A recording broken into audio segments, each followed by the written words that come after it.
आज कोल्हापूर महानगरपालिके येथे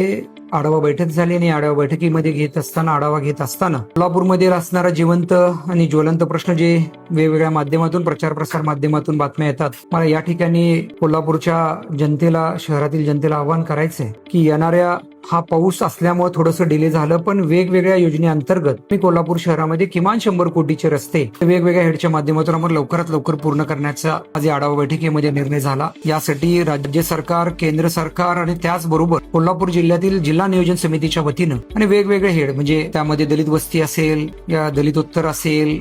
जिल्हा स्तर, या सगळ्या योजनेअंतर्गत आपण कोल्हापूर शहरामध्ये रस्त्याचं नियोजन आपण कोल्हापूर शहर हे खड्डेमुक्त करण्याच्या संदर्भात आज हा प्रयत्न केलेला आहे, बैठकीत निर्णय घेतलेला आहे. त्याचबरोबर कचरा व्यवस्थापन असेल, कोल्हापूर शहरामध्ये मोठमोठ्या माध्यमातून होणारं वाढतं अतिक्रमण असेल आणि कोल्हापूरमध्ये येणारा गणपती असेल, येणारा दसरा असेल, या संदर्भात एक आढावा बैठक आज या ठिकाणी झालेली आहे. निश्चितच आम्ही कोल्हापूरमध्ये हा बदल, कोल्हापूरची प्रगती करण्यासाठी सर्वच माध्यमातून आम्ही सगळेच मिळून एकत्रितरित्या चांगल्या पद्धतीने काम करण्याचा आम्ही प्रयत्न करत आहोत.